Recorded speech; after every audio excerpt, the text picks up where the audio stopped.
सियावर रामचंद्र की जय। उमापति महादेव की जय। पवन सुत हनुमान की जय। श्री रामचरितमानस अयोध्या कांड में वह प्रसंग हम आपको सुना रहे हैं। भरत जी भगवान श्री राम को मनाने के लिए चित्रकूट को जा रहे हैं। उनके साथ अयोध्या वासी भी हैं और वह यमुना पार करके रास्ते में पहुंचे, विश्राम कर रहे हैं एक जगह। फिर प्रातः काल होते वह आगे को बढ़ते हैं। वही प्रसंग हम आपको सुना रहे हैं। इस प्रकार भरत के साथ अयोध्या वासी भी राम दरस की लालसा लिए, राम दरस की लालसा लेकर आगे को बढ़ रहे हैं। कितना जल्दी श्री राम जी का दर्शन हमको मिले। मंगल सगुन ही सब काहू, पर कहीं सुखद बिलोचन बाहू। घर तई सहित समाज उछाऊ, मिली है राम मिटी दुख दाऊ। करत मनोरथ जस जी जाके, जाई सने सुरास बुछाके। शिथिल अंग पग मग डगी डोलही, बिहवल बचन प्रेम बस बोल। सबको मंगल सूचक सगुन हो रहे हैं। सुख देने वाले पुरुषों के दाहिने और स्त्रियों के बाएं अंग, नेत्र और भुजाएं फड़क रही हैं। समाज सहित भरत जी को उत्साह हो रहा है कि श्री रामचंद्र जी मिलेंगे, श्री रामचंद्र जी मिलेंगे। ऐसी उम्मीद, ऐसा आशा लिए हुए दुख का दाह मिट जाएगा। भरत ही सहित समाज उछाऊ, मिले हैं राम मिटे दुख दाहू। कि श्री राम जी मिलेंगे और सारे कष्ट मिट जाएंगे। करत मनोरथ जस जी जाके, जाई सने सुरास बुछाके। शिथिल अंग पग मग डगी डोलई, बिहवल बचन प्रेम बस बोलई। जिसके जी में जैसा है वह वैसा ही मनोरथ कर रहा है। सब स्नेह रूपी मदिरा से छके प्रेम से मतवाले हुए चले जा रहे हैं। आगे को बढ़ते हुए चले जा रहे हैं। अंग शिथिल हो रहे हैं, रास्ते में पैर डगमगा रहे हैं और प्रेम बस बिहवल बचन आपस में बोल रहे हैं। राम सखा तहि समय दिखावा, शैल सिरा मन सहज सुहावा। जासु समीप सरित पै तीरा, सिय समेत बसहि दुबीरा। जय की करहि सब दंड प्रणामा, कई जय जानकी जीवन रामा। प्रेम मगन असराज समाजो, जनु फिरी अवध चले रघुराजू। जनु फिर अवध चले रघुराजू।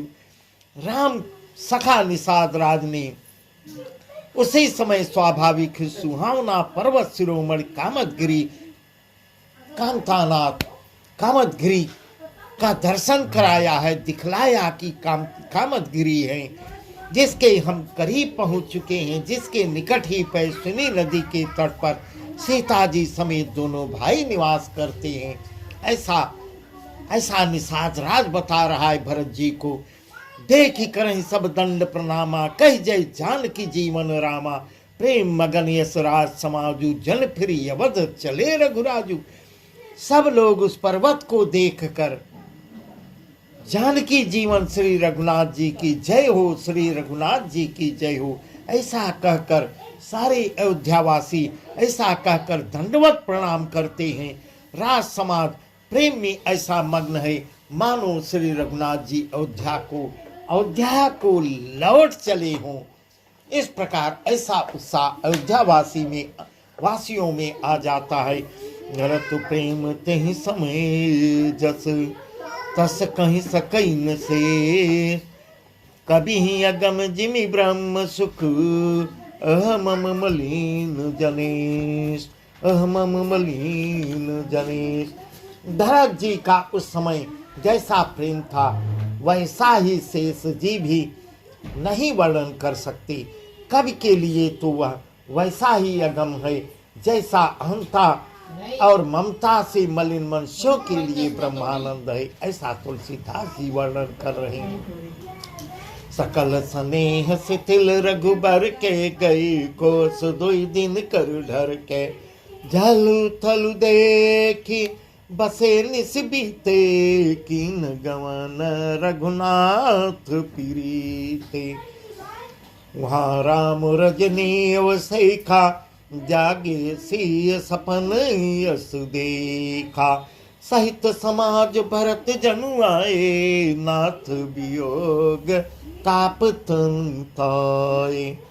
सब लोग श्री रामचंद्र जी के प्रेम की मारे शिथिल होने के कारण भी सूर्यास्त होने तक दिन भर में 2 ही कोस चल पाए। सकल स्नेह शिथिल रघुबर के गए कोस दिन 2 ही दिन कर ढर के केवल दिन भर में 2 ही कोस चल पाए हैं और जल स्थल का सुभाष देखकर रात वहीं विश्राम करते हैं। बिना खाए पिए रह जाते हैं और रात वहीं विश्राम करते हैं। रात बीतने के बाद श्री रघुनाथ जी के प्रेमी भरत जी ने आगे गमन किया। जल थलु दे के बसे निस बीते कीन गमन रघुनाथ पीरीते।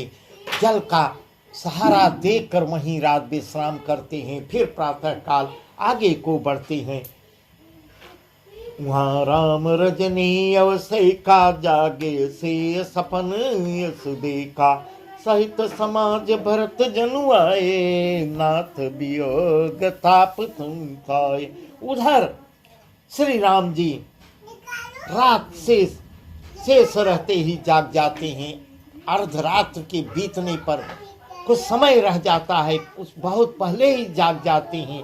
रात को सीता जी ने ऐसा स्वप्न देखा जिसे वे श्री राम जी को सुनाने लगती हैं। मानो समाज सहित भरत जी यहाँ आए हुए हैं, प्रभु के वियोग की अग्नि से उनका शरीर संतप्त है। ऐसा सीता जी अपने स्वप्न की बात प्रभु श्री राम को बता रही हैं।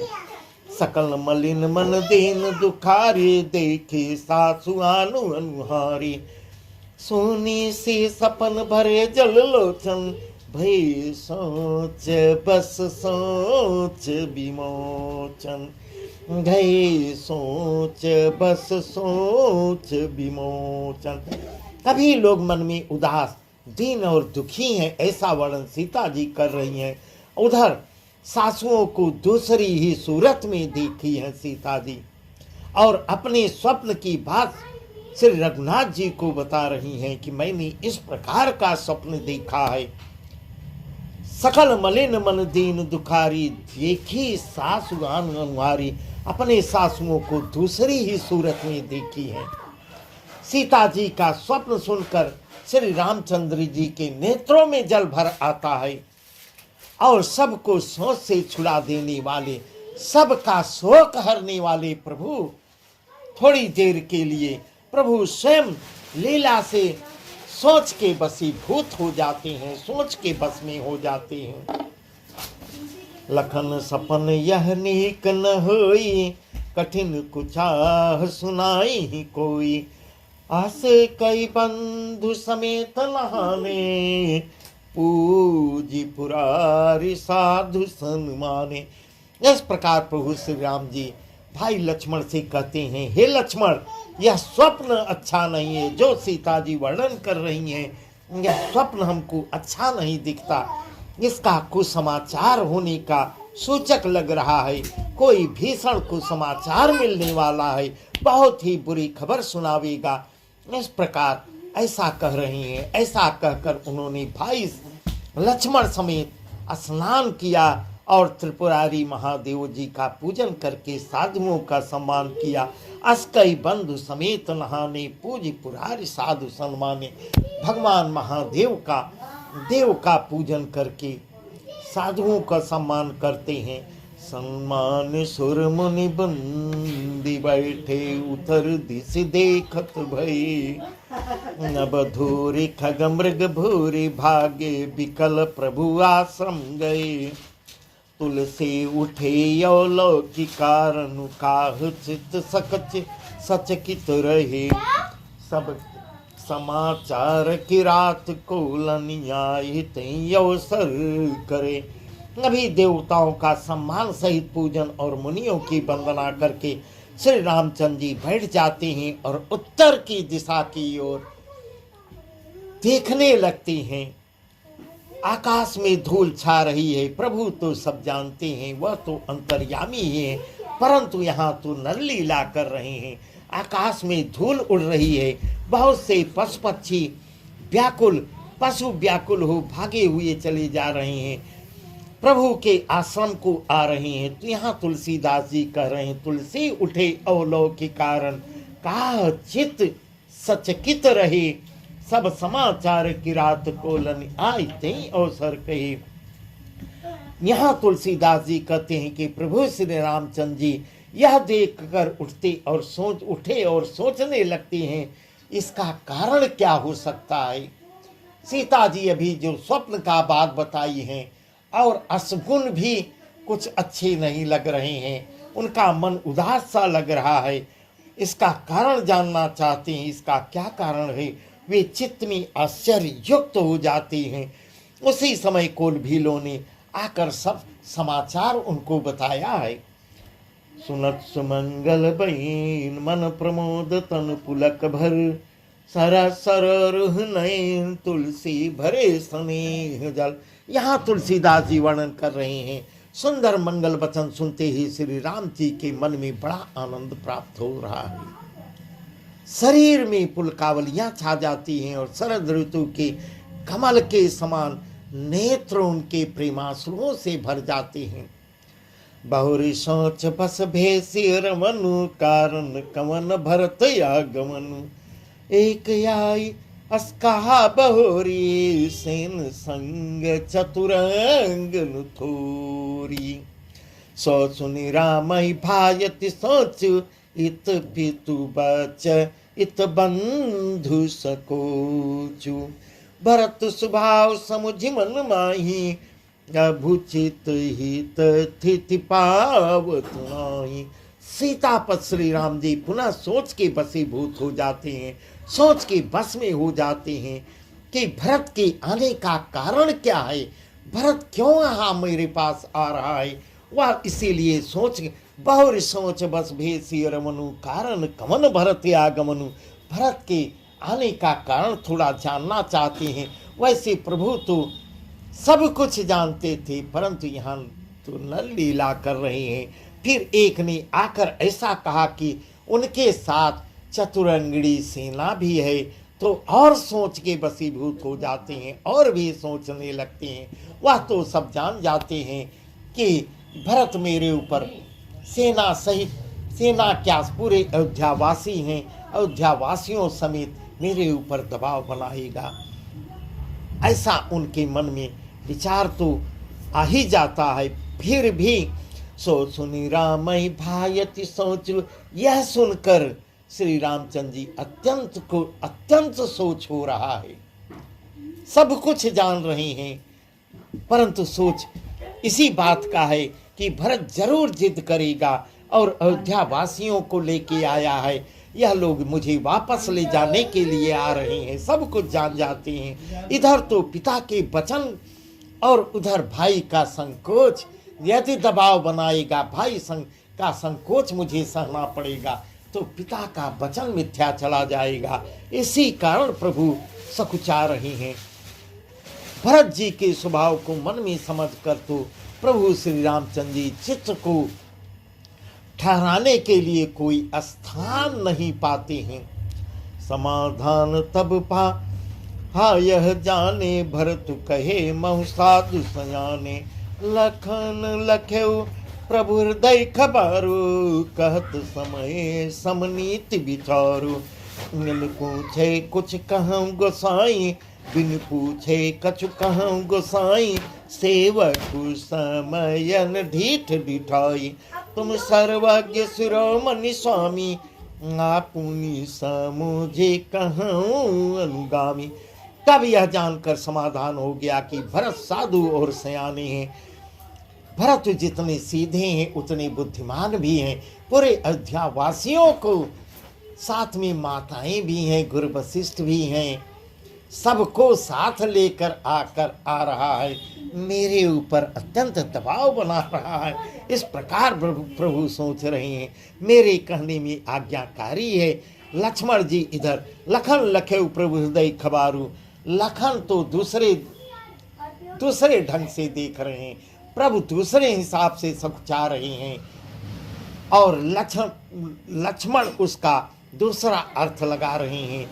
हृदय में श्री राम जी चंद्र जी के हृदय में चिंता है तो वे समयानुसार अपना नीति युक्त विचार कहने लगते हैं कि प्रभु के मन में अगर कुछ चिंता है तो इसका कारण यही हो सकता है। लक्ष्मण उसका अर्थ का अनर्थ लगा रहे हैं। बिन पूछे कछ कहूँ गुसाई, ये वक्त समय न ढिठाई। हे स्वामी, आपके बिना पूछे मैं कुछ कहना चाहता हूँ। इस प्रकार ऐसे वचन इतना आज्ञाकारी लक्ष्मण परंतु अपनी दृढ़ता दिखा रहे हैं और प्रभु के सामने कहते हैं कि बिना आपके पूछे ही मैं आपसे कुछ कहना चाहता हूँ। सेवक समय पर ढिठाई करने से ढीठ नहीं समझा जाता, मुझे सेवा का अवसर दीजिए, अर्थात आप पूछें तब मैं कहूँ।